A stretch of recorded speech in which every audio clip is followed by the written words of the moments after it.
Oh iya,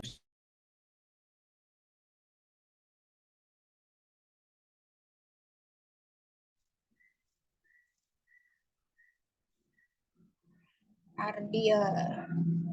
Ya, sebelumnya saya mohon maaf atas kendala teknis yang terjadi. Saya lanjutkan ya untuk webinar pada pagi hari ini akan berjudul Set Up Your Mind to be Entrepreneur.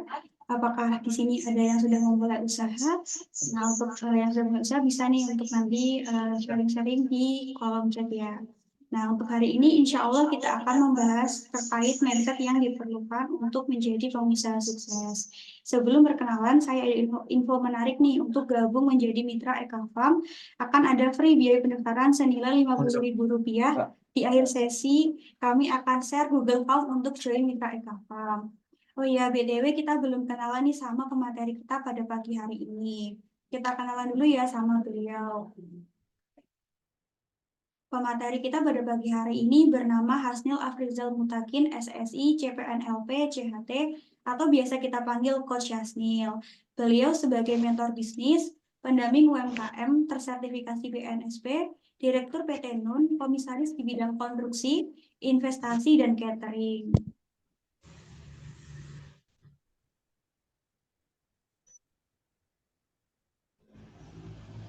Baik, kita udah kenal nih sama Coach Yasniel. Jadi sekarang kita langsung saja panggilkan beliau kepada Coach Yasniel selaku pembicara pada pagi hari ini. Waktu dan tempat kami persilahkan.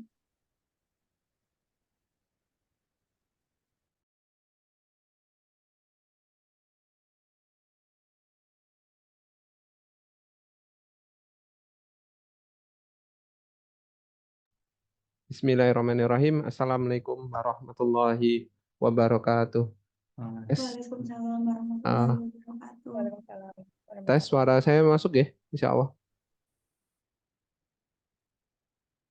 Suara saya masuk Masuk, Pak. ya, tidak ada Masuk, Pak. masalah, insya Allah ya. Baik, saya mulai dulu. Saya buka slide-nya. Oke, apa kabar semuanya yang sudah mengikuti yang edisi sebelumnya maupun yang baru ikut hari ini? Tidak apa-apa karena yang edisi sebelumnya itu sudah direkam. Jadi teman-teman semua itu bisa mengikuti lagi yang edisi sebelumnya, diikuti aja agar bisa nyambung dari setiap webinar ke webinar berikutnya. Dan saya juga sangat senang kalau kemudian teman-teman bisa langsung WA atau komentar itu nanti biar bisa jadi bahan untuk materi-materi berikutnya. Nah, hari ini masih sama dengan materi yang kemarin. Kita sama-sama masih bahas seputar yang namanya mindset. Jadi 2 kali ini kita akan bahas seputar mindset. Kalau kemarin mindsetnya adalah mindset awal sebagai pebisnis, kalau di sini kita mau set up bagaimana mindset dasarnya sebagai seorang pebisnis atau entrepreneur yang biasa kita temui kalau kita ketemu ya, seorang entrepreneur tuh kok beda ya, auranya beda, cara menyelesaikan masalahnya beda, cara mandang masalah beda gitu. Kenapa kok ini cocok jadi pengusaha, kenapa ini enggak? Apakah ini sebuah keturunan? Enggak. Kemarin sudah kita bahas bahwa bisnis is skill. Jadi bisnis itu keterampilan dan bisnis itu praktis. Tidak bisa kita hanya baca buku, kemudian sudah bisa merasa jadi pengusaha hebat. Enggak bisa. Karena bisnis is practice. Bisnis itu harus dipraktekkan. Teman-teman kalau misalnya mau belajar renang hanya dengan membaca buku, terus kemudian lihat di YouTube bagaimana caranya berenang dengan cepat, maka tidak akan bisa berhasil kemudian menjadi perenang yang unggul. Kalau kecuali teman-teman itu bisa langsung terjun untuk kemudian praktek. Oke. Saya mohon minta tolong untuk admin ngemut yang tidak tidak berkepentingan, guys. Nah, baik teman-teman, hari ini kita langsung saja. Nah, saya ingat beberapa waktu yang lalu itu saya pernah ditanya oleh guru saya gitu. Jadi sebelum dia mengajari banyak ilmu-ilmu mindset itu, dia menanya dulu ke saya, Mas gitu, pilih mana antara bisnis besar atau bisnis kuat. Nah, coba kalau misalnya teman-teman yang ada di webinar ini, sahabat organic planner, itu jawabannya kayak apa? Pilih bisnis yang besar atau bisnis yang kuat. Nggak boleh bisnis besar dan kuat. Ini pilihannya cuma 2. Saya udah nanya ke guru saya, Pak, Pak gitu, boleh nggak kalau saya pilih dua-duanya, bisnisnya kuat juga besar? Itu ternyata dia minta saya itu untuk memilih 2 gitu. Milih salah satu saja dari 2 itu. Mau besar apa kuat gitu. Nah, ternyata jawabannya itu bermacam-macam gitu. Ada yang oh saya maunya besar, ada yang maunya kuat gitu. Nah, coba saya ingin tahu teman-teman yang ada di sini itu lebih banyak milih mana? Bisnis kuat apa besar? Silakan nanti jawab saja di grup chat ya. Kita tunggu. Karena kalau di mindset kita itu bisnis besar, ya nanti kita akan seperti ini gitu. Tapi kalau kita itu pengennya bisnis kuat, nanti akan jadinya seperti ini. Jadi masing-masing itu akan membawa konsekuensi yang akan berbeda. Nah, ada yang menjawab lagi? Baru 2, Mbak Sufi ya, kalau nggak salah ya, sama Mas Sari. Semuanya bicara bisnis kuat gitu. Nggak ada yang bisnis besar ya. Nah, kenapa kenapa kok bisnis besar, kenapa bisnis kuat gitu? Saya pernah jawab, saya kira gitu, bahwa bisnis itu yang penting besar, kuat itu sekian. Ada juga yang kemudian menjawab teman saya itu kuat, besar gitu. Ternyata jawabannya kalau dari guru saya, pilihlah bisnis yang kuat. Kenapa? Karena kalau bisnis yang kuat itu selalu menggembirakan. Tapi kalau hanya besar itu kadang menggembirakan. Kadang-kadang kita kan terkagum-kagum ya dengan sebuah bisnis yang wow, jumlah karyawannya banyak gitu kan. Atau wow gitu, armada mobilnya banyak sekali yang ada di parkiran gudangnya. Atau kemudian gudangnya besar sekali. Atau kemudian cabangnya ada banyak. Dan kita sering terpukau hanya dengan melihat hal-hal seperti itu. Kita kalau misalnya lihat di masa lalu, ketika di zaman COVID ya, ingat ya di COVID itu mulai banyak ada bisnis-bisnis yang bertumbangan. Kenapa? Ya karena mereka hanya besar tapi tidak kuat. Contoh ya, Airi. Masih dengar Airi? Kalau nggak dengar, kenapa kok hilang? Ya karena mereka sudah tidak kuat lagi. Kita lihat banyak perusahaan-perusahaan besar yang ada di Amerika, yang ada di Indonesia. Ketika COVID kemarin, mereka akhirnya terpaksa untuk PHK sekian ratus, sekian ribu karyawannya. Kenapa kok mereka cuma sebulan, 2 bulan, setahun gitu, tidak banyak penjualan terus langsung bisa menurun dan akhirnya mengambil keputusan untuk mengeluarkan karyawannya. Ternyata ini kaitannya sama bisnis yang kuat atau mau besar. Bedanya kalau dia kuat itu selalu menggembirakan. Yang dilihat itu bukan hanya ada di tampilan fisiknya saja, tetapi kuat secara cash flow-nya, kuat secara eh, sistem perusahaannya, kuat secara kalau di antara karyawan ya, karyawannya sudah banyak, dia akan punya namanya kultur perusahaan yang juga baik. Jadi bedakan ya antara kemudian perusahaan yang kalau kita baru mulai itu paling perusahaan itu yang punya karyawan ya kita hanya cuma 1 orang, 2 orang. Beda lagi kalau nanti punya 10 orang, beda lagi dengan 20 orang. Beda lagi kalau punya 100 atau mungkin saking banyaknya. Bahkan owner atau direkturnya saja itu lewat. Itu karyawannya nggak tahu bahwa dia itu adalah direkturnya. Itu saking besarnya. Makanya kita jangan terpukau dengan hanya sekedar bisnis itu besar, hanya tampilan make up saja, atau hanya ingin kelihatan keren saja. Saya punya teman dulu, itu pertama kali dia itu membuat bisnis, dia mindsetnya yang pertama adalah dia kena racun motivator ya, bahwa dia dibilangin bahwa, kamu kalau mau buka restoran gitu, mau restoran 1, 2, 3, atau 10, itu capeknya sama, kata beliau. Terus kemudian, oh iya ya, capeknya sama, mending buka banyak sekalian. Akhirnya benar, ketika dia baru buka di tahun pertama, dia sudah buka banyak cabang.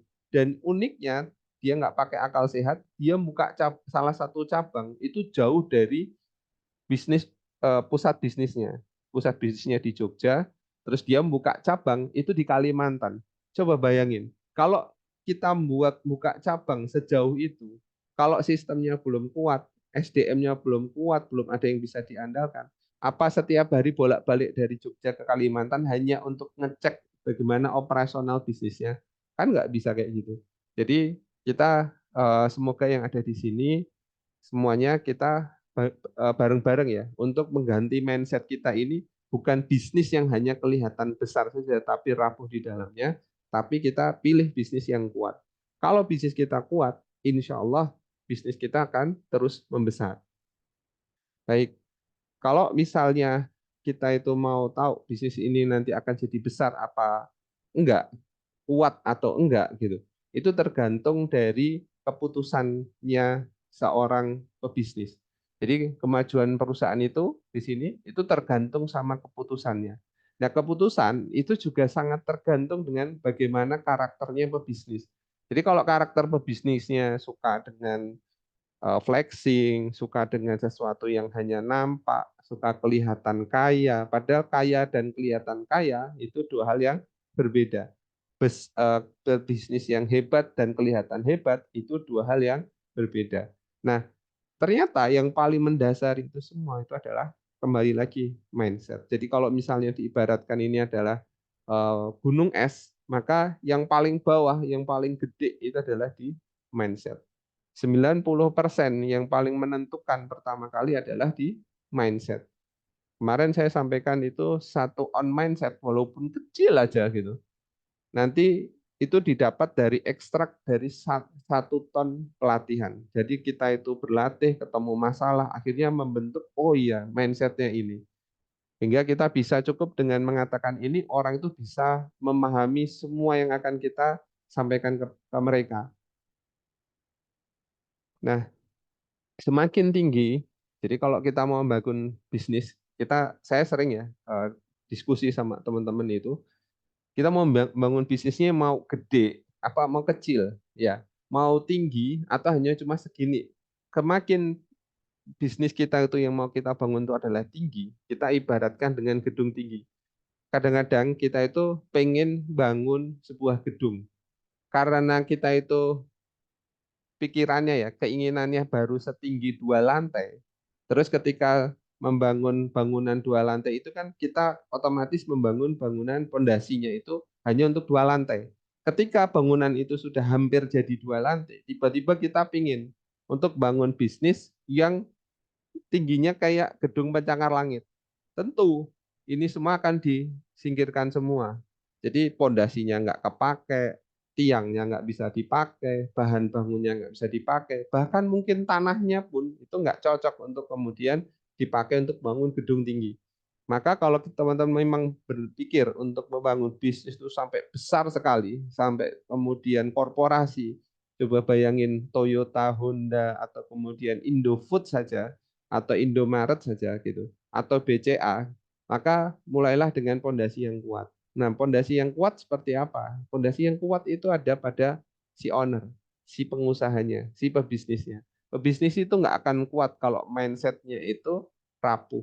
Maka mindsetnya ini yang harus pertama kali itu diperbaiki. Mindset yang tepat itu akan menjadikan bisnis itu kuat. Nah, salah satu yang unik ya dari salah satu pengusaha ya, salah satu mindset pengusaha adalah pengusaha itu selalu mengusahakan. Jadi kalau kita ketemu pengusaha, itu tuh hampir selalu jawaban mereka itu, oke, bismillah, insya Allah saya usahakan gitu kan. Atau kemudian ketika ada tantangan, oke, bismillah, insya Allah bisa nih saya. Walaupun saat itu mungkin di luaran itu, ini orang itu beneran bisa gitu. Kayaknya kok dia itu nggak punya ini, nggak punya itu, nggak punya resource gitu. Tapi kok dia bilang bisa gitu. Karena dia mengusahakan. Nah, kunci dia bisa mengusahakan itu ya resource-nya banyak. Resource-nya itu bisa berupa jaringan, dia kenal siapa, dia tahu di mana dia harus mendapatkan resource ini, resource itu. Jadi seorang pengusaha itu selalu mengusahakan. Nah, orang yang selalu mengusahakan itu tidak mungkin kalau dia itu punya mindset yang fix atau tetap. Tapi dia pasti punya mindset yang growth, yaitu growth mindset. Jadi hari ini kita mau bahas 2 hal itu. Fixed mindset dan growth mindset. Nah, mana yang harus kita tumbuhkan? Ya tentu jelas growth mindset, yaitu mindset yang terus bertumbuh. Karena setiap pertumbuhan perusahaan, setiap pertumbuhan bisnis, mungkin kalau baru kita mulai, kita butuhnya mindsetnya ini, kita butuh ilmunya ini. Ini tidak bisa kita pakai terus-menerus kalau bisnis kita mau tambah gede. Kalau kita sekarang masih mengerjakan apa-apa sendiri, terus besok mau punya karyawan, tentu akan beda ilmunya. Kalau karyawannya tambah banyak, juga akan beda ilmunya. Jadi kita butuh growth mindset. Untuk apa? Terus belajar, untuk terus bertumbuh, dan kalau ketemu tantangan, nah itulah latihannya. Baik, ada fix, ada growth. Growth mindset, kalau namanya aja growth ya, jadi gampang kalau kita mau memahami. Ini adalah pola pikir untuk terus siap bertumbuh gitu, untuk melakukan perubahan dan siap bertumbuh. Kalau fixed mindset itu kebalikannya, dia nggak mau tumbuh tetap gitu kan. Nah, seringkali kalau para motivator menyebutnya bahwa keluarlah dari zona nyaman gitu kan. Padahal kita itu selalu pengen kenyamanan, sesuatu yang ribut, ya, sulit, penuh tantangan, bisa jadi itu adalah tempat yang nyaman. Jadi menyebut itu sesuatu keluar dari zona nyaman, itu sesuatu yang aneh bagi saya. Jadi kalau bagi kami sebagai pengusaha, sebuah tempat atau sebuah kondisi yang hanya gitu-gitu saja, stagnan, itu tuh nggak nyaman. Sedangkan bagi orang-orang yang pegawai, karyawan gitu, ketika kemudian semuanya stabil, baik-baik saja, itu disebut zona nyaman. Kalau bagi kami hanya stabil gitu-gitu saja itu nggak nyaman gitu. Jadi penempatannya kurang pas. Kalau kami lebih suka menyebutnya adalah growth mindset sama fixed mindset. Karena khawatirnya kita malah ini, wah ini nyaman nih, saya nggak mau di sini. Akhirnya orang itu nggak pernah mau mencapai namanya stabilitas. Baik, kita satu-satu bahas ya perbedaannya. Perbedaan yang pertama itu terkait pandangan pada kecerdasan, bakat, dan kemampuan. Bagi orang yang growth mindset, itu tuh bisa berubah. Ada anaknya pengusaha kaya gitu ya.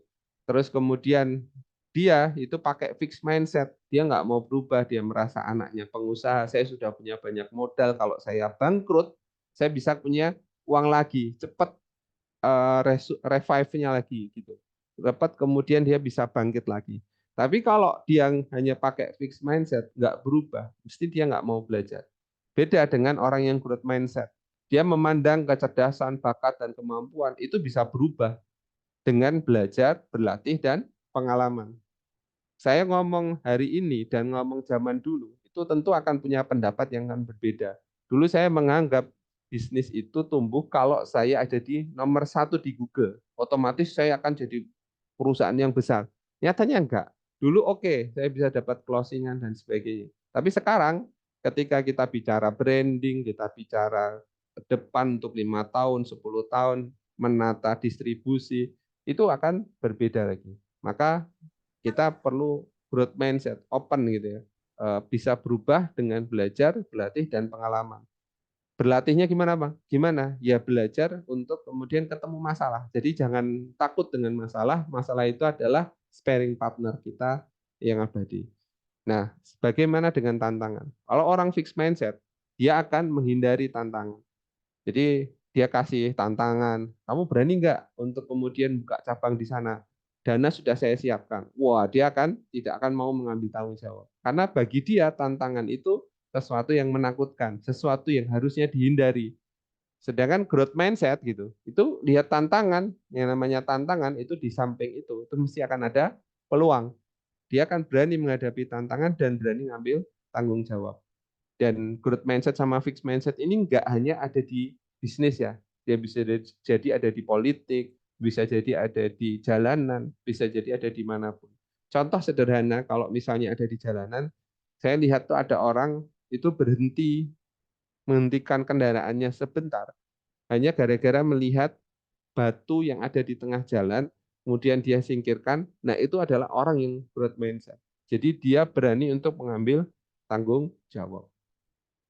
Ciri yang ketiga adalah jika ketemu kesulitan. Nah, kalau orang fixed mindset, itu ketemu kesulitan sedikit saja, dia sudah menyerah duluan. Dia paling gampang untuk membuat alasan. Misal, mau berangkat pelatihan, mau ngikut webinar, cuma ketemu masalah sedikit aja, ada masalah dengan pulsa, ada masalah dengan kuota, atau HP-nya ngadat, atau apa gitu, dia sudah menyerah. Udahlah, nggak bisa, saya nggak usah ikut lagi. Tapi beda dengan growth mindset. Ketika ada kesulitan, dia akan tetap teguh, gigih, walaupun dalam kesulitan. Yang penting ya, jangan sampai pikirannya rumit. Jadi kalau orang udah rumit duluan kayak fixed mindset itu, mau dikasih fasilitas sebaik apapun, dia tidak akan bergerak. Mau dia dikasih hibah, dikasih modal, ya paling modalnya habis dan dia nggak akan bergerak di situ-situ saja. Beda dengan growth mindset. Dalam kondisi sempit apapun, kalau dia memang mau tumbuh, ya dia akan tumbuh. Yang kelima, yaitu terkait dengan effort. Nah, ini kalau fixed mindset, dia menganggap effort atau usaha itu nggak ada gunanya. Dia maunya itu jalan pintas. Kalau perlu, kalau ada sebuah syarat ya, kalau kayak di pemilu kemarin, ada syarat batas umur, batas pengalaman. Ya kalau perlu, dia pakai jalan pintas untuk mengubah aturan. Kalau dia bisa melakukan mengubah aturan, ngapain saya repot-repot? Nah, itu pola pikirnya fixed mindset. Pola-pola pikir fixed mindset ini bahaya gitu, karena membuat orang itu tidak mau menjalani proses. Bagaimana dengan growth mindset? Yang growth mindset, yang namanya proses atau usaha itu hanyalah bagian dari sebuah proses ya. Jadi kalau berhasil dia itu pencapaian, tapi kalau gagal ya dia belajar. Itu bagian dari bertumbuh. Coba kalau misalnya bisnis itu lurus-lurus saja, kita semua ketemu satu masalah kecil saja, itu biasanya nggak akan terlatih gitu. Ciri-ciri pengusaha yang sudah sangat terlatih, ketemu masalah yang besar bagi orang lain, dia itu tenang-tenang saja. Kenapa? Karena ilmunya lebih banyak, pengalamannya lebih banyak. Kalau dia itu nilai pengalamannya itu 20 menghadapi masalah 10, ya dia enteng-enteng saja gitu. Tetapi ketika dia pengalamannya baru 5 menghadapi masalah yang nilainya 7 gitu, ya dia merasa kesulitan. Tapi kalau sudah bisa menyelesaikan, ya itulah bertumbuh. Nah, terakhir ya tentang kritik. Kritik bagi orang fixed mindset itu musuh itu. Kalau perlu itu dihindari, dianggap berbahaya. Kadang-kadang kalau mereka dikritik dia selalu akan menyaut gini. Jangan cuma ngeritik tok gitu. Kalau perlu kasih saya solusi. Loh, ngeritik itu kan nggak harus ngasih solusi kan. Gimana kalau growth mindset itu? Ya dia akan belajar dari kritik, baik dari kritik yang positif atau kemudian yang sepedas apapun. Jadi kalau ada kritikan dari pelanggan gitu, nggak usah terlalu banyak membela diri. Terima aja dulu gitu. Dulu ketika kami itu memulai bisnis, itu banyak tuh kritikan. Mas, kemasannya jelek, mudah pecah, mudah rusak. Ini nggak bagus, ini terlalu mahal, terlalu murah. Wah, itu banyak banget. Ya udah kita terima, kita dalam dalam internal kita itu melakukan terus perbaikan. Yang berikutnya, ternyata yang tadi belum terakhir, yaitu kesuksesan orang lain bagi fixed mindset adalah ancaman bagi dirinya. Kalau perlu, dia akan membuli atau merendahkan orang lain itu karena kalau orang itu jadi terlihat lebih rendah, dia akan jadi terlihat lebih sukses. Beda dengan growth mindset. Oh, ada orang lebih sukses, seneng. Akhirnya, oh dia bisa, maka saya juga bisa. Ini biasanya juga terlihat ciri-cirinya kalau bertetangga. Kalau ada tetangganya beli mobil, dia semaput gitu ya, pingsan, tidak ikut bergembira gitu dengan kesuksesan tetangganya. Nah, ini ciri-ciri orang yang fixed mindset. Jadi hati-hati kalau ada rasa kayak gitu, waduh ini saya kayak jangan-jangan saya kena penyakit fixed mindset gitu. Nah, hasil akhirnya kalau orang growth mindset sama fixed mindset ini bertanding, growth mindset itu selalu mencapai hasil yang lebih tinggi. Beda dengan fixed mindset, dia udah mencapai merasa udah tertinggi, dia udah istirahat. Jadi banyakkan pengusaha itu sudah merasa sudah punya mobil, sudah punya rumah, sudah punya karyawan sedikit, sudah agak besar dikit perusahaannya. Dia merasa sudah puas, udah saya cukup segini saja, saya nggak mau maju. Nah ini padahal kalau mau maju gitu kan, ya dia memang harus akan menghadapi pajak, dia harus menghadapi aturan tentang SDM atau tentang ketenaga kerjaan, tentang BPJS, dia harus menghadapi legal dan sebagainya, yaitu konsekuensi kalau mau maju. Tapi kalau orang yang fixed mindset ketemu kayak gitu, ngapain, saya gini aja sudah cukup, saya sudah bisa biayai sekolah anak, saya sudah bisa makan enak, saya sudah punya tempat yang nyaman, rumah nyaman, karyawan ada gitu. Maka dia merasa cukup. Nah, itu malah bahaya. Bahayanya pengusaha adalah ketika dia merasa keenakan di satu titik. Nah, ini mungkin yang biasa disebut oleh motivator adalah kondisi nyaman, ya. Nah, fixed mindset sama growth mindset itu bukan berarti saya growth mindset, kamu fixed mindset. Enggak. Growth mindset sama fixed mindset itu bagaikan saklar. Jadi kalau misalnya dia pas di saklar fixed mindset, maka dia nggak mungkin jadi growth mindset. Jadi dia itu bisa berubah-ubah dalam kondisi yang berbeda. Jadi kalau misalnya saat ini misalnya ya, saya sedang lemah imannya gitu misalnya. Motivasinya lemah untuk kemudian sholat di masjid. Wah, itu masjidnya ada di depan rumah saya akan cari-cari alasan untuk saya itu tidak berangkat sholat ke masjid.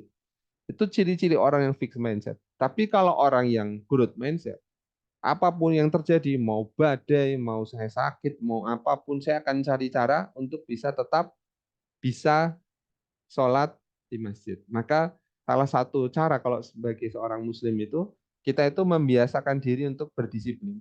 Kemarin di webinar sebelumnya saya sampaikan bahwasanya masalahnya pengusaha kita pada umumnya, terutama kalau yang nyebut sebagai pribumi, itu adalah masalah disiplin. Jadi bukan masalah motivasi. Salah kalau teman-teman itu turun, nggak bisnis, berhenti bisnisnya, kemudian beralasan saya sudah nggak termotivasi lagi. Itu salah besar. Kesalahan kita adalah tidak mau disiplin. Sekali kita mau disiplin, kita merasa eh, jadi orang yang agak kejam dikit. Sekali-sekali kita ini gitu. Ngapain kerja terus gitu? Nggak kayak beneran po gitu dan sebagainya. Baik. Gimana caranya? Oh ya, pernah dengar kisah telur Columbus gitu? Columbus itu ketika pulang dari keliling dunia menemukan India alias Amerika gitu. Beliau ini pernah dicemooh ya ketika dalam perjamuan. Mereka semua mengatakan bahwa wah kalau cuma kayak gitu saja keliling dunia saya juga bisa. Tapi Columbus itu menjawabnya dengan mengambil sebuah telur. Menantang semua orang yang mencemoohnya itu, bisa nggak kalian mendirikan telur yang bentuknya oval kayak gini? Ketika kemudian mereka ditantang seperti itu, wah bisa gitu kan katanya. Mana mungkin bisa gitu. Ada yang bisa, ada yang mana mungkin. Terus sama Columbus dikasih motivasi. Kalau ada yang bisa, maka saya akan serahkan semua gelar saya dan semua harta saya. Wah, semua orang mencoba. Ternyata satu persatu orang, baik laki-laki perempuan, itu nggak ada yang bisa mendirikan telur itu. Sampai akhirnya Columbus gitu. Kalau bahasanya orang Jawa, nas ya, tit, paus gitu, pas gitu. Dah, kalian semua nggak ada yang bisa, ini jawabannya. Dia ngambil telurnya, kemudian diketuk dikit, sehingga telurnya itu kan otomatis bisa dijadikan tatakan untuk berdiri. Ketika orang-orang itu melihat seperti itu, komentar mereka adalah, wah nek kayak gitu saja, saya juga bisa. Itu kan hal sederhana. Makanya Columbus itu mengatakan demikian. Ini adalah hal paling sederhana di dunia, setiap orang bisa melakukannya setelah ditunjukkan caranya. Jadi kalau misalnya Bapak Ibu, teman-teman ya, peserta webinar ini mau mengatakan saya tidak bisa, jangan bilang kayak gitu dulu.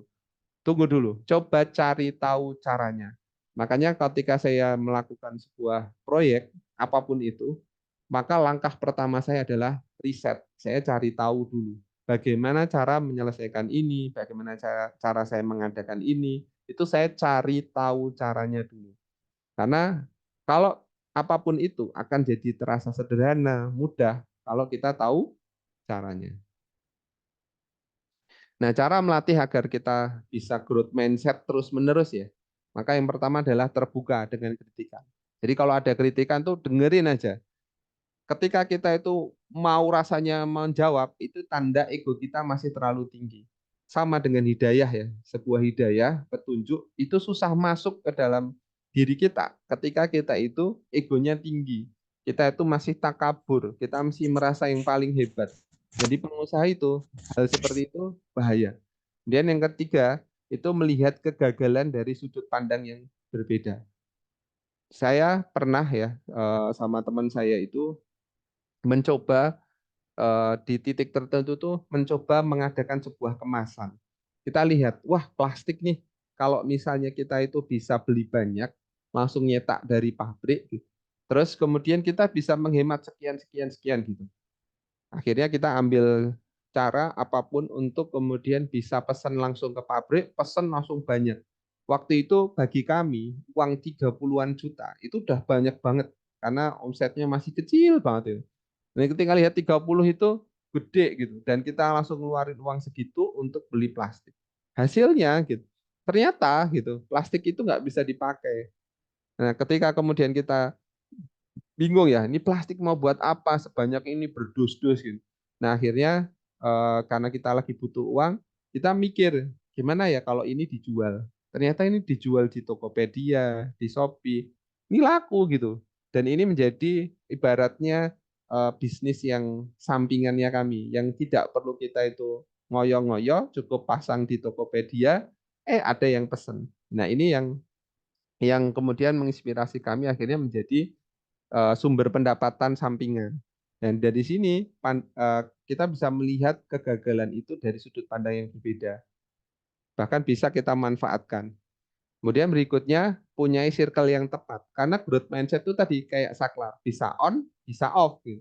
Jadi kalau misalnya kita punya circle yang tepat, dia akan ngingetin kita, kamu itu lagi fixed mindset. Ingat, kamu harus growth mindset. Oh iya ya, saya akan balik lagi untuk growth mindset.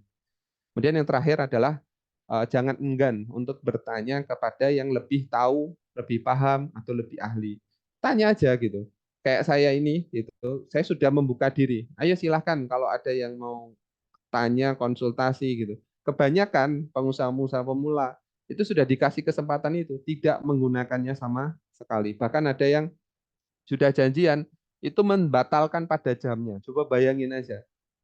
Kayak saya ini itu mau meluangkan waktu saja, itu tuh butuh waktu untuk menggeser-geser agenda-agenda saya gitu. Tetapi dia dengan entengnya itu membatalkan ketemu dengan saya untuk konsultasi. Saya nggak minta bayaran gitu, tapi dia dengan mudahnya itu membatalkan. Maka yang seperti ini berbahaya. Kalau teman-teman mau bertanya, ya silahkan bertanya, tetapi hargailah ilmu orang yang menjawab pertanyaan Anda. Nah, sekian dulu. Kita tunggu diskusinya bareng-bareng. Akan lebih bermakna kalau misalnya kita bisa diskusi tanya jawab melalui teks atau tanya langsung ya, biar kita bisa belajar banyak gitu. Nanti kalau ada pertanyaan yang saya nggak bisa jawab, akan jadi PR buat saya dan saya akan bilang saya tidak tahu. Monggo Mbak Ardia, silakan.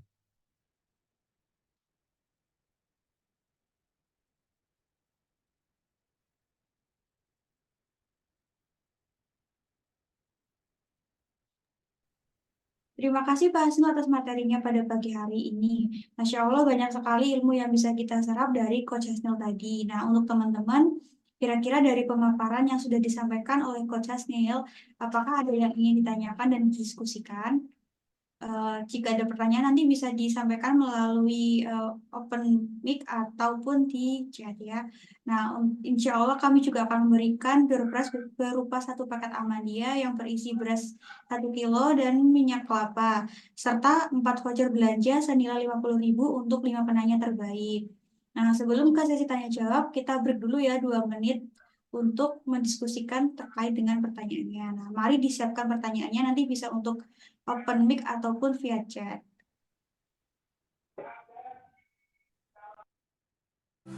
Ternyata setelah saya melihat peluang pasar online saat ini, pendapatannya jauh lebih tinggi dibandingkan gaji saya. Saya Tias. Saya merupakan karyawan swasta dan saat ini menjadi distributor aktif di Eka Farm. Menjadi distributor di Eka Farm sangat menguntungkan bagi saya. Saya memperoleh penghasilan sampai 20 juta per bulan.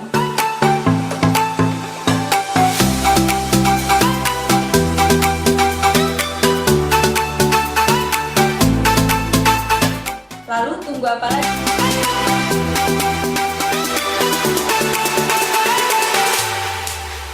Yuk gabung menjadi distributor di Eka Farm. Ternyata setelah saya melihat peluang pasar online saat ini, pendapatannya jauh lebih tinggi dibandingkan gaji saya. Saya Tias. Saya merupakan karyawan swasta dan saat ini menjadi distributor aktif di Eka Farm. Menjadi distributor di Eka Farm sangat menguntungkan bagi saya. Saya memperoleh penghasilan sampai 20 juta per bulan.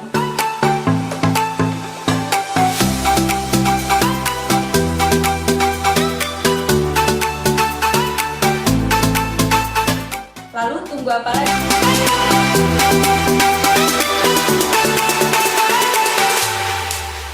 Yuk gabung menjadi distributor di Eka Farm.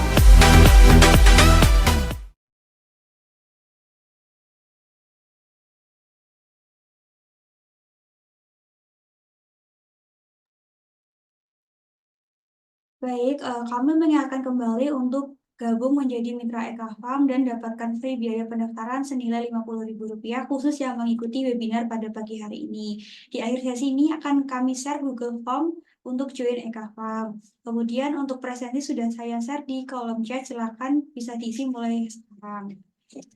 Nah, untuk silakan jika ada yang ingin bertanya dapat mengaktifkan kamera dan open mic-nya. Tadi sudah ada yang raise hand.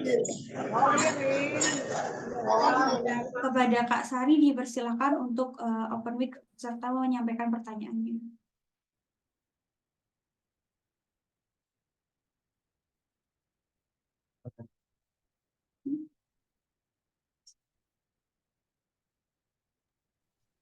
Atau bisa untuk Pak Brian terlebih dahulu untuk menyampaikan pertanyaannya.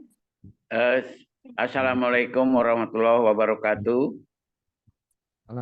Waalaikumsalam warahmatullahi wabarakatuh. Selamat siang dan perkenalkan nama saya Brion K. Sudarman, domisili di Kota Tanjung Pinang, Kepulauan Riau.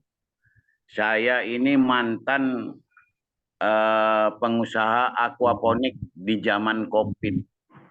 Jadi dari terlihat dari narasumber tadi, kira-kira bagaimana saya bisa membangun kembali mindset mengusahakan itu kembali, dan apakah dari Eka Farm ini mempunyai peluang-peluang misalnya kerjasama atau bagaimana gitu yang mudah agar saya bisa dapat kembali untuk berusaha gitu. Terima kasih.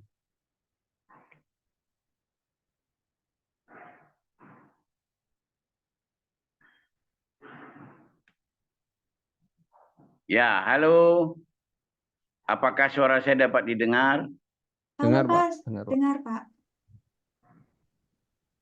Langsung tak jawab gimana, Mbak? Iya, Adia? terima kasih sebelumnya atas pertanyaan dari Pak Brion. Untuk Pak Hasil bisa langsung dijawab ya, Pak.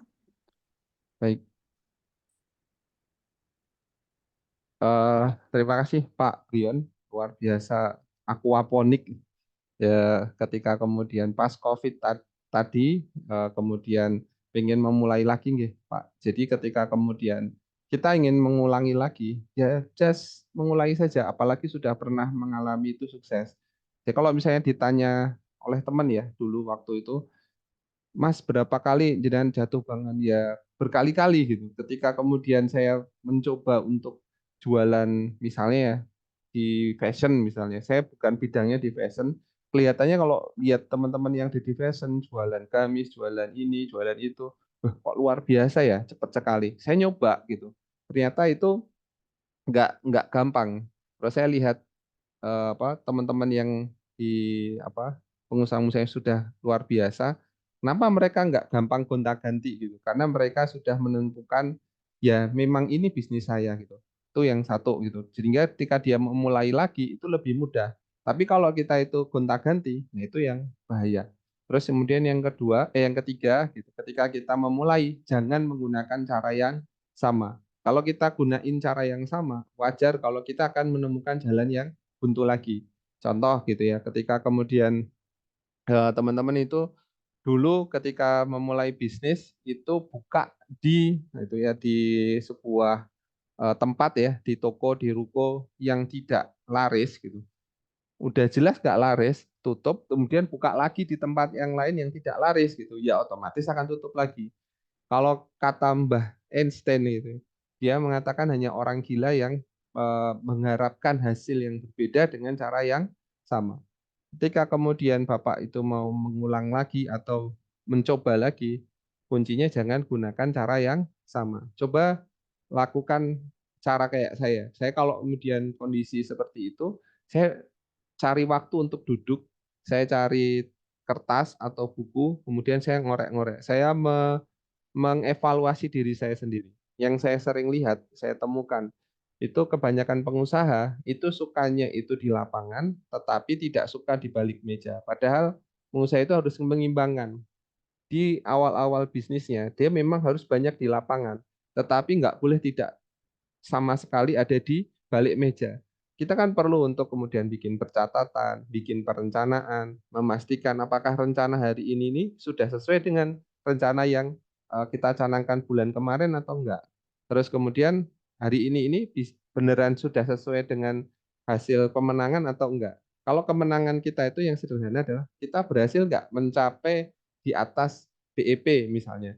Kita kan nggak pernah mengukur itu ya. Jadi ketika kita nggak pernah mengukur, maka kita nggak akan bisa mengatur.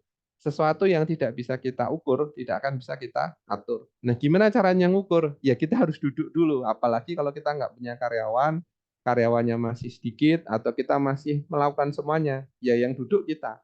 Nah, saya sering ketemu teman-teman yang mencurahkan semua ini ya, masalahnya gitu.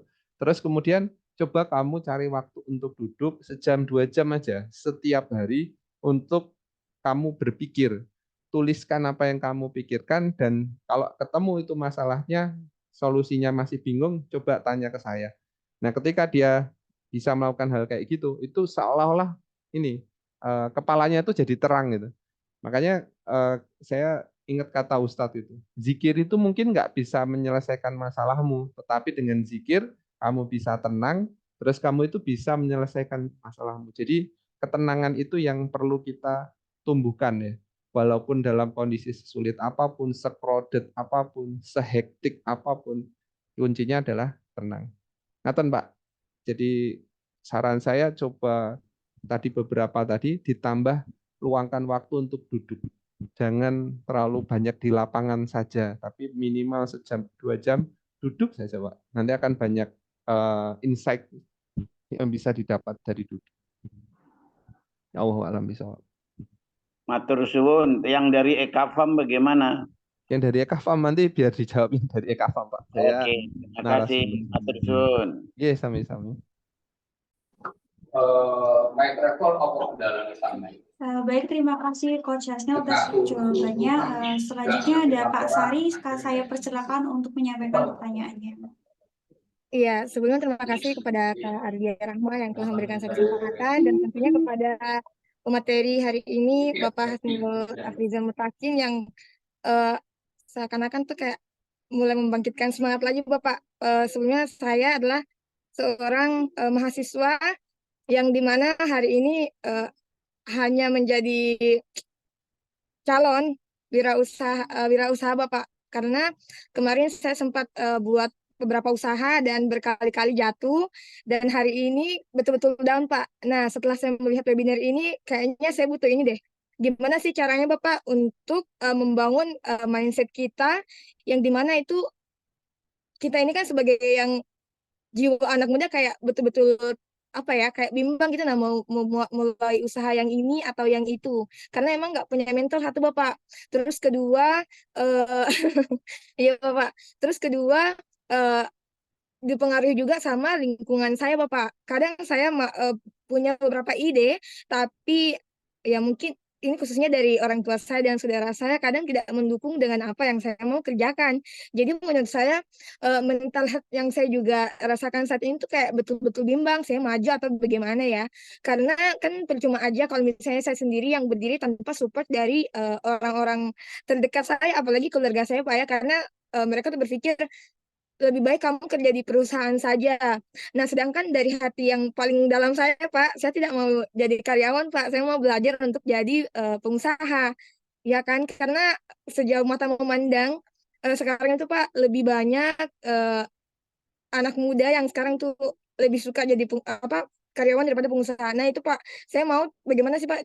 Khususnya anak muda ya Pak sekarang ya, yang sudah lulus nih Pak. Karena lebih banyak yang mau kerja daripada yang mau jadi pengusaha. Gimana cara menumbuhkan Pak mindset yang kayak grow up mindset tadi, tapi dengan lingkungan yang betul-betul mensupport kita. Seperti itu Bapak. Terima kasih. Mohon bimbingannya Bapak. Terima kasih. Sama-sama Mbak Sari ya, luar biasa ya, masih mahasiswa kuliah, terus kemudian mau berlatih untuk jadi pengusaha. Sama kayak saya dulu, saya juga akhirnya banting setir ketika masih kuliah. Lulusan saya tadi, saya lulusan fisika ya Mbak, jadi masih nggak relate sama sekali sama kuliahnya. Dan itu wajar aja. Jadi seorang mahasiswa pengen kemudian jadi pengusaha. Apalagi waktu saya kuliah, saya sudah nikah. Gitu. Jadi double produknya itu. Jadi seperti apa tuh bayangannya? Dan sama gitu, keluarga saya itu juga menginginkan saya, udah kamu jadi dosen aja, wong kamu fisika kok gitu. Mosok mau jadi pengusaha, mau jualan apa gitu, jualan nuklir. Gitu.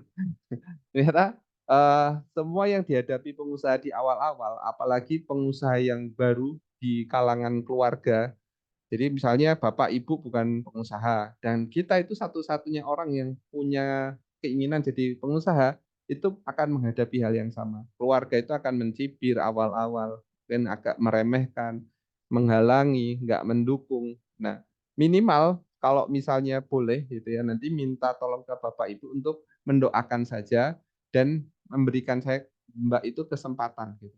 Itu aja, nggak usah mendukung nggak apa-apa, nggak usah ngasih modal nggak apa-apa. Yang penting ngasih kesempatan, ngasihkan waktu luang, tidak direpoti, itu sudah luar biasa banget. Kemudian yang kedua, nanti saya sarani ya, mumpung masih mahasiswa, itu untuk ikut organisasi Mbak gitu. Jadi saya dulu sangat terbantu dengan saya itu ikut organisasi.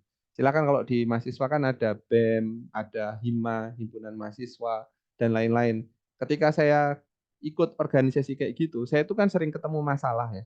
Nah, orang growth mindset itu terbentuk karena sering ketemu masalah. Cuma bedanya kalau yang fixed mindset dia menghindari, nggak mau ketemu, sedangkan growth mindset dia akan sering ketemu masalah. Kita awal-awal ya, saya itu dulu kalau ketemu 5 orang aja di depan saya, suruh bicara umum gitu, itu saya gagap. Sekarang gitu, kalau ketemu 100 orang isi itu ya biasa aja, walaupun bawaan saya orang Jawanya masih keluar ya. Terus kemudian ketika saya dikasih amanah pertama kali untuk jadi seorang ketua panitia pesantren kilat waktu itu saya menolak aslinya. Tetapi dipaksa terus sama teman, akhirnya saya terima dan luar biasa. Setelah semua rangkaian pesantren kilat itu selesai, saya itu kayak menemukan experience baru ya, pengalaman baru, kemampuan baru, dan dari situlah saya kemudian sadar, saya itu harus ketemu banyak masalah. Jadi sering-seringlah ketemu banyak masalah, Mbak, untuk mendapatkan growth mindset tadi. Kemudian berikutnya, kalau memang berniat untuk jadi pengusaha, mulailah untuk segera cari guru. Beda ya antara kalau di kuliah nanti eh, ikut lomba wirausaha dengan jadi wirausaha beneran, itu dua hal yang berbeda. Karena saya juga ikut mendampingi beberapa kampus ya untuk membina anak-anak mahasiswa itu. Ketika saya masuk, saya kaget gitu. Ternyata mereka itu berbisnis bukan untuk menjadi seorang pengusaha, mereka berbisnis untuk dapat nilai yang baik gitu. Jadi ketika mereka sudah selesai lombanya, ya sudah gitu, dilepas gitu, nggak ada yang dilanjutin. Beda dengan saya, mungkin Mbak Sari, dulu ketika saya kuliah, itu bahkan sampai sempat bolos, Mbak. Berani nggak bolos kuliah, hanya untuk ngurusi orderan dan sebagainya. Tapi saya tanggung jawab, saya tetap lulus, IPK ya di atas rata-rata, selesai semua, dan habis itu setelah perusahaannya jadi kelihatan ya tanda kutip, itu Bapak Ibu sudah mengakui, doanya juga akan baik. Kemudian yang terakhir Mbak, satu lagi itu kalau nanti dengan orang tua, selalu kasih kabar bahagia kepada orang tua. Karena kalau sekali saja mereka mendengar keluhan dari kita, doanya akan berbeda. Dia akan berdoakan, ya Allah, jauhkan anak saya itu dari keinginan jadi pengusahanya gitu. Sehingga malah malah malah membuat kita jadi tambah jauh dari jadi pengusaha. Jadi selalu kabari Bapak Ibu itu hal-hal yang baik saja. Dan kalau misalnya Mbak mau sharing, sharinglah pada guru. Gitu. Gitu ya, Mbak. Semoga bermanfaat. Oh ya, permisi Bapak, Bapak Ya. Hasil, saya ingin bertanya, apakah ada kelas khusus Bapak untuk kami ini yang butuh mentor Bapak? Mm-mm. Eh, belum, Mbak. Tinggal tanya Oh, jawab aja nggak apa-apa. Nanti bisa hubungi di apa? Di HP saya yang nanti di akhir kan ada nomor HP-nya. Silakan nanti bisa diskusi di situ. Nanti tanya aja nggak apa-apa. Yang penting jangan curhat urusan asmara. Ini oh, beneran beneran mau jadi pengusaha. Gitu ya? siap-siap. Terima kasih banyak Oke, Pak, siap-siap. Terima kasih Pak. sama-sama. Baik, terima kasih untuk Kak Sally atas pertanyaannya. Berikutnya saya akan membacakan pertanyaan dari via chat ya Pak Hasil dari Pak Robi Ilmiawan nih. Ada pertanyaan bagaimana menjual barang yang lebih mahal dari barang yang sudah ada. Mungkin bisa dijawab Pak Hasil. Baik, pertanyaannya bagus ya. Saya jadi teringat dulu siapa itu artis yang ingin kelihatan. Kalau bicara itu agak ingin kelihatan kaya itu loh. Lupa saya. Syahrini ya. Nah, Syahrini itu kan pernah ke luar negeri itu membeli tas kresek, ya, dia membeli tas kresek.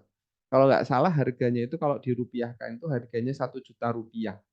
Nah, kalau di sini Bapak Ibu, teman-teman semua peserta, mau nggak beli tas kresek harganya 1 juta rupiah? Satu ya, bukan satu pack, itu satu aja gitu. Mesti rata-rata jawab nggak mau. Gitu. Tapi Syahrini mau kok gitu. Nah, apa yang terjadi gitu? Syahrini ini membeli merek tas namanya, kalau tulisannya Hermes ya. Ada yang bilang ini nyebutnya Herme gitu. Nah, sebut aja Hermes. Hermes ini kan tas yang paling murahnya aja, harganya itu 200 juta ke atas. Udah bisa untuk beli rumah yang pas-pasan ya. Nah, itu tas kreseknya untuk melindungi tasnya itu harganya 1 juta rupiah. Kenapa kok bisa itu dijual dengan harga mahal? Bahkan konon tas-tas yang harganya sampai ratusan juta, miliaran, itu tuh HPP-nya, harga pokok produksinya, itu hanya sekitar 2 juta, tapi bisa dijual dengan sangat mahal. Kenapa? Karena dia satu, dia punya brand dan brand itu mewakili value.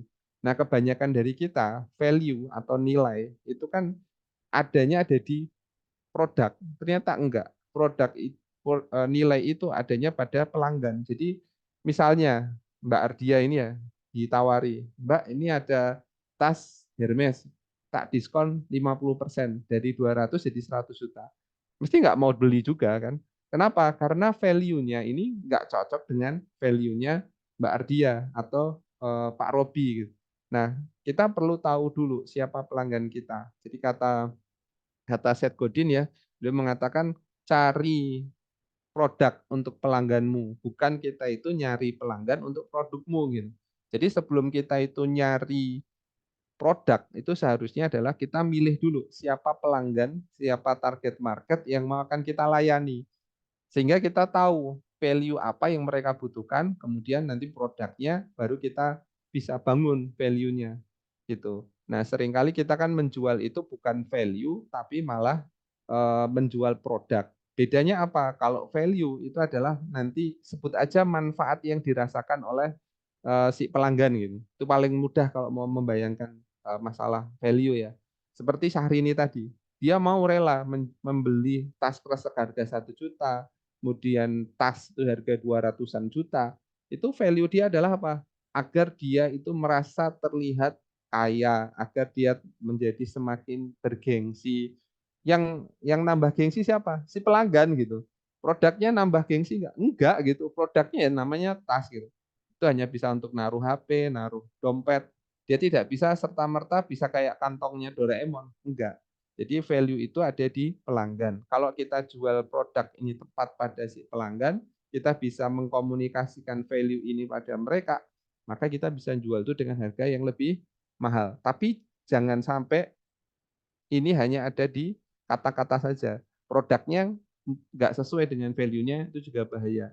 Ketika kita bilang produk ini itu se-value dengan merek yang lebih tinggi gitu, terus kemudian ternyata itu murahan, dia akan kapok nggak mau beli lagi. Nah ini nanti terkait sama repeat order sama branding ya. Jadi kalau misalnya Bapak Ibu ingin bisnisnya itu langgeng, maka bicaranya tadi kita akan bicara siapa target market, value-nya apa, positioning-nya apa. Nah ini kan bicaranya agak ndake-ndake tinggi ya. Mungkin nggak tepat kalau saya sampaikan di webinar yang untuk pemula seperti ini. Kapan-kapan kan kita bahas lebih dalam lagi Pak Robi. Tapi prinsipnya cari target market yang tepat, komunikasikan value-nya, produknya juga yang baik. Agar apa? Produknya ini bisa menjual dirinya sendiri. Gitu. Allah alam.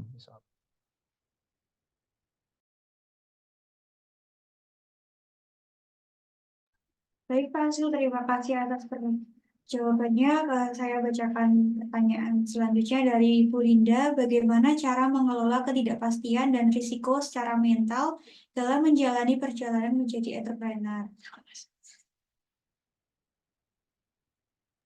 Silakan ke Coach Yasnil untuk dijawab Oke. pertanyaannya ya Pak. Baik, bagus sih pertanyaan. Justru pengusaha itu karena tidak pasti itulah yang menurut saya itu asik ya.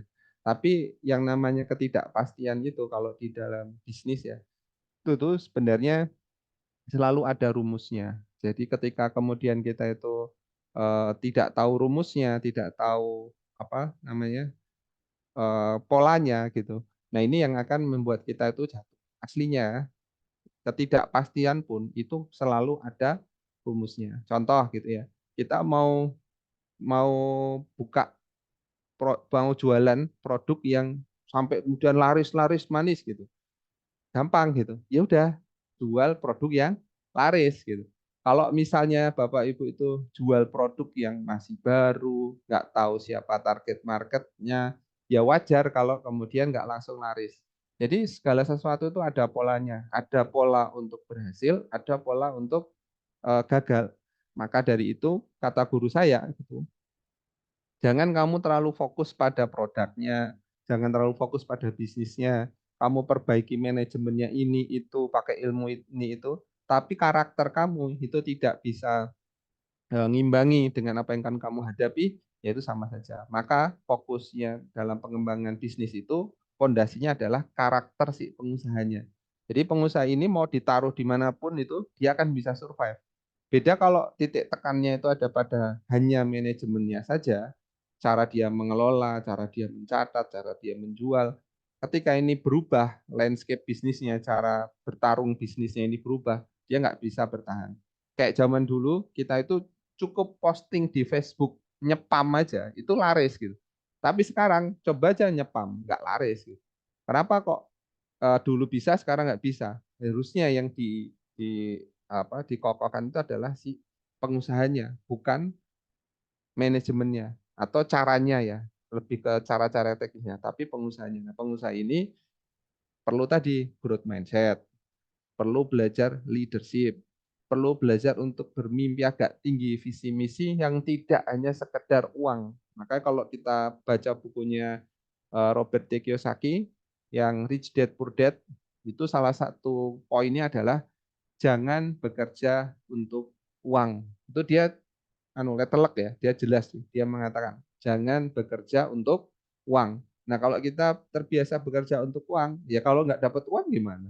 Ngelokro kan? Nah, kalau pengusaha, makanya butuh ada visi, ada mimpi yang dia perjuangkan. Bukan hanya sekedar mimpi kecil-kecilan, tapi mimpi yang agak besar. Gak apa-apa kalau belum terbiasa mimpi yang abstrak, coba mimpi yang bisa dipegang dulu. Misalnya pengen punya iPhone 15 Pro Max misalnya. Ya udah itu jadiin aja mimpinya sampai tercapai, nanti kan akan merasa kosong nih. Ya udah, cari mimpi yang lebih gede lagi sampai akhirnya teman-teman akan menemukan oh iya, saya visi misinya itu nggak bisa kalau cuma hanya untuk diri sendiri. Saya harus visi misinya untuk orang lain juga, untuk keluarganya, untuk seluruh masyarakat dan sebagainya.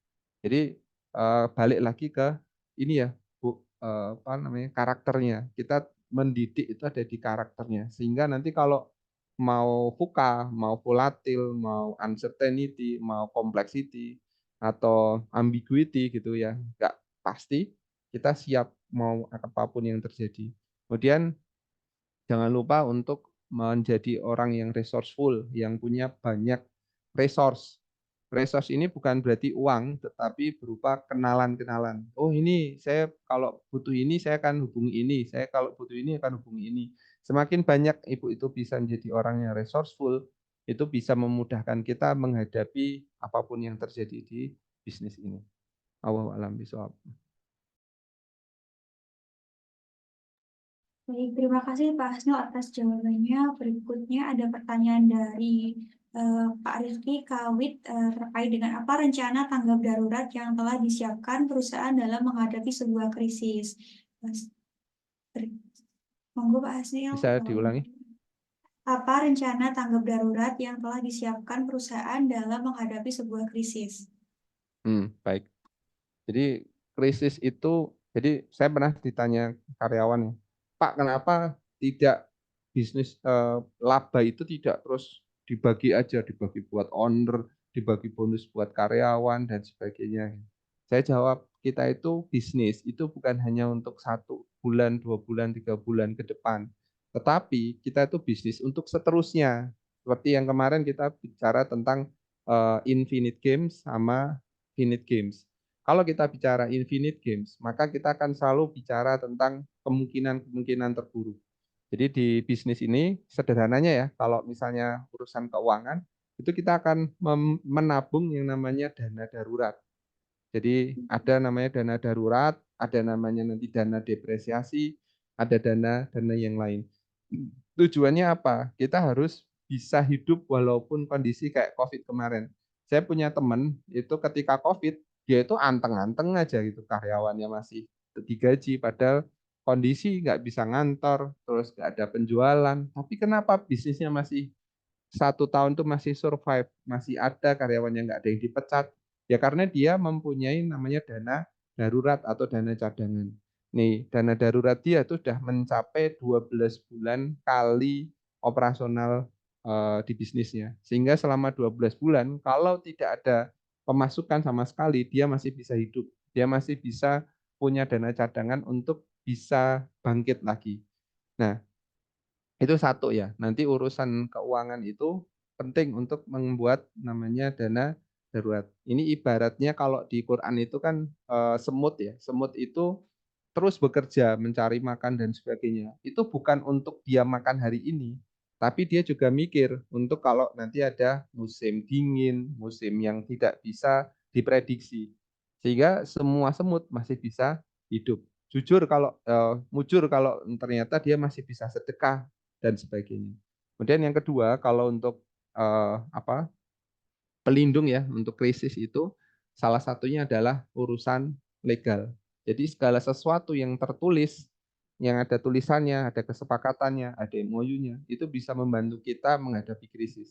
Bisa jadi sebuah perusahaan itu masih berdiri itu hanya karena secari kertas yang ada tanda tangan kita. Mungkin itu merek ya, Haki, bisa jadi itu CV, PT, atau yang lain-lainnya. Maka yang pertama tadi urusan keuangan, yang kedua itu urusannya legal. Yang ketiga, ketika menghadapi krisis, namanya pengusaha itu mesti rawan stres. Ngurusi karyawan rewel, stres gitu kan. Ngurusi keuangan lagi seret, stres. Penjualan lagi seret, stres. Ketemu krisis COVID pun stres. Maka yang ketiga ini adalah bentengnya pengusaha adalah menjaga kewarasan pengusaha. Jadi kalau kita lihat pengusaha-pengusaha besar, itu tuh semakin gede itu semakin banyak stresnya ya.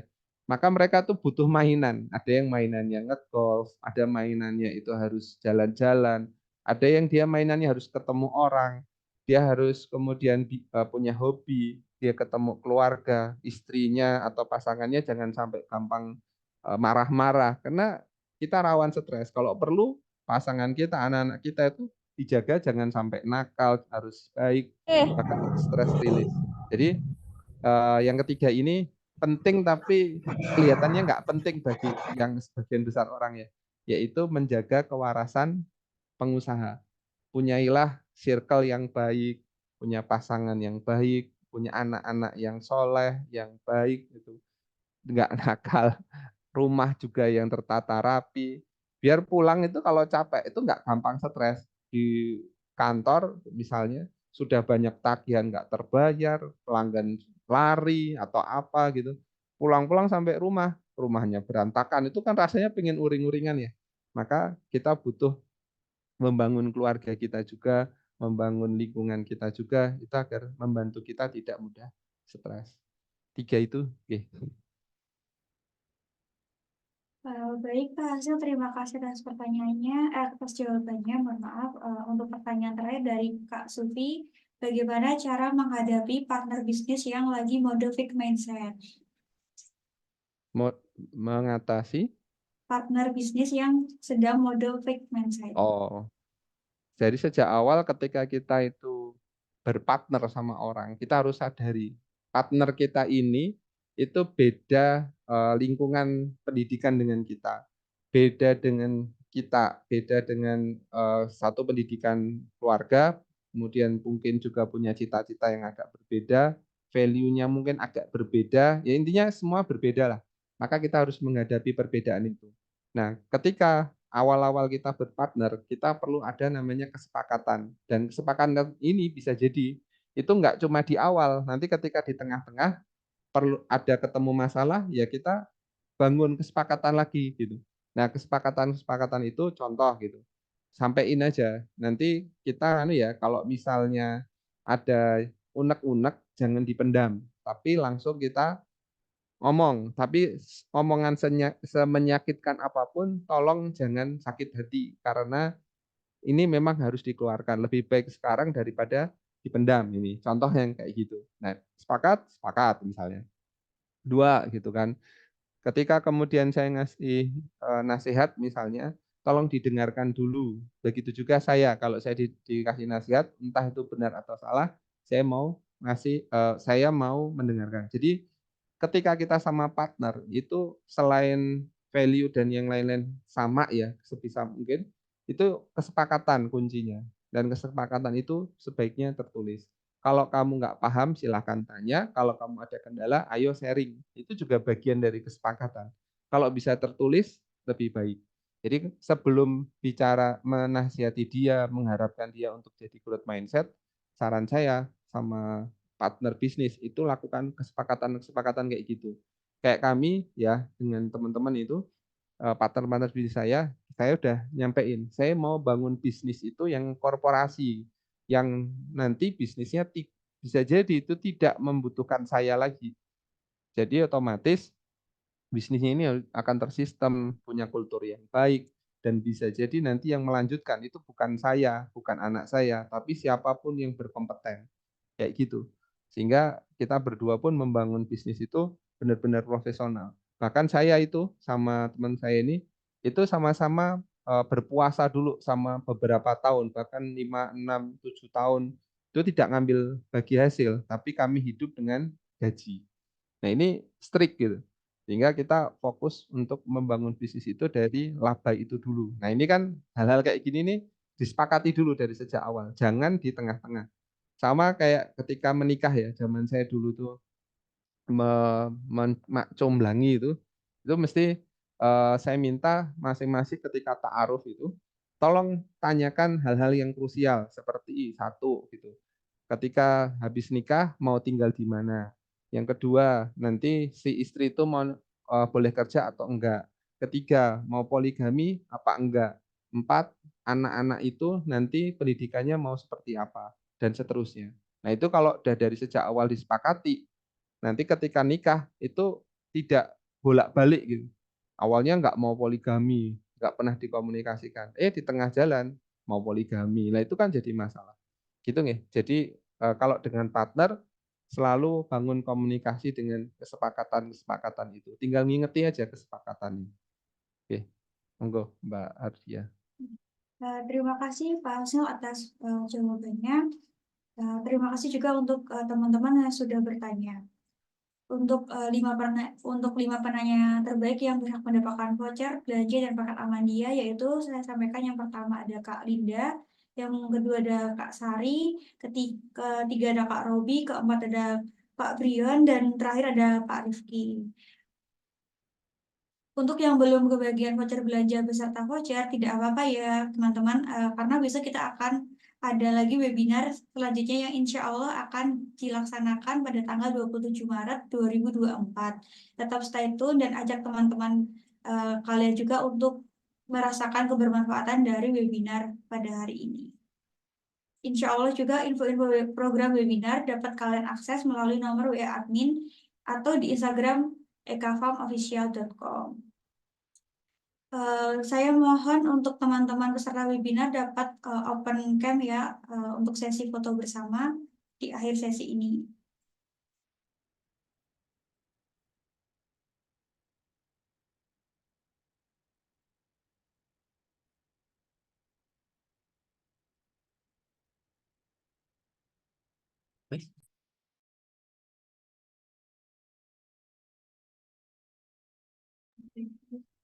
Saya beri aba-aba untuk pose terbaiknya 1, 2, 3.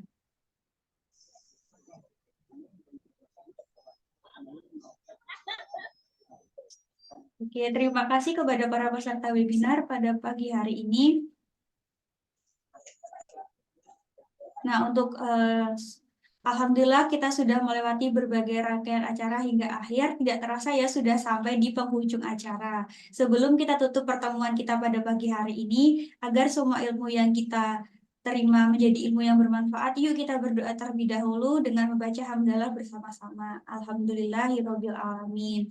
Dari saya selaku MC mengucapkan terima kasih sebanyak-banyaknya kepada teman-teman yang sudah menyempatkan waktunya untuk mengikuti, dan mohon maaf juga apabila ada kesalahan kata maupun sikap saya selama webinar berlangsung. Akhirul kalam, wassalamualaikum warahmatullahi wabarakatuh.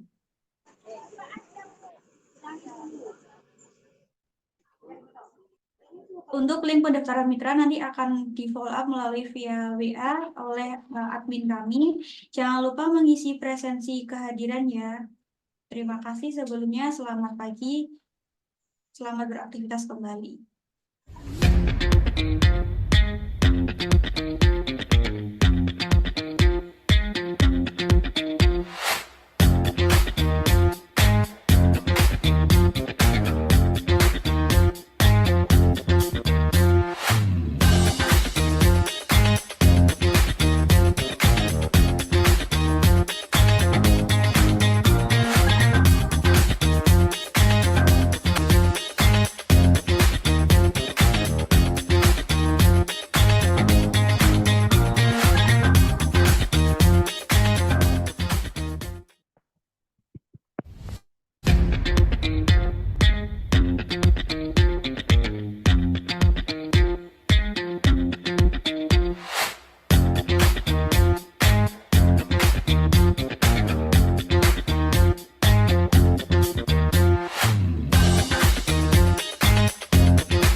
Ternyata setelah saya melihat peluang pasar online saat ini, pendapatannya jauh lebih tinggi dibandingkan gaji saya. Saya Tias. Saya merupakan karyawan swasta dan saat ini menjadi distributor aktif di Eka Farm. Menjadi distributor di Eka Farm sangat menguntungkan bagi saya. Saya memperoleh penghasilan sampai 20 juta per bulan.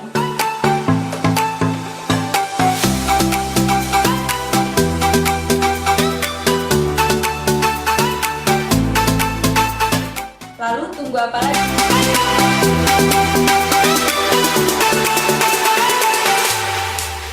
Yuk gabung menjadi distributor di Eka Farm. Ternyata setelah saya melihat peluang pasar online saat ini, pendapatannya jauh lebih tinggi dibandingkan gaji saya. Saya Tias. Saya merupakan karyawan swasta dan saat ini menjadi distributor aktif di Eka Farm. Menjadi distributor di Eka Farm sangat menguntungkan bagi saya. Saya memperoleh penghasilan sampai 20 juta per bulan.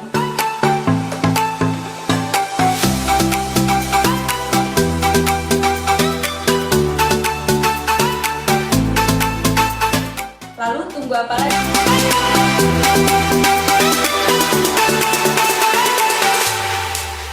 Yuk gabung menjadi distributor di Eka Farm.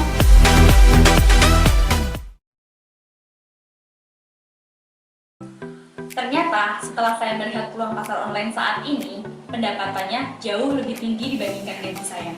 Saya Tias. Saya merupakan karyawan swasta dan saat ini menjadi distributor aktif di Eka Farm. Menjadi distributor di Eka Farm sangat menguntungkan bagi saya. Saya memperoleh penghasilan sampai 20 juta per bulan.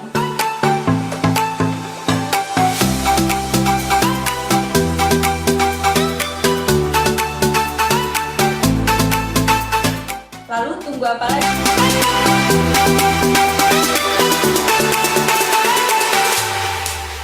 Yuk gabung menjadi distributor di Eka Farm. Ternyata setelah saya melihat peluang pasar online saat ini, pendapatannya jauh lebih tinggi dibandingkan gaji saya. Saya Tias. Saya merupakan karyawan swasta dan saat ini menjadi distributor aktif di Eka Farm. Menjadi distributor di Eka Farm sangat menguntungkan bagi saya. Saya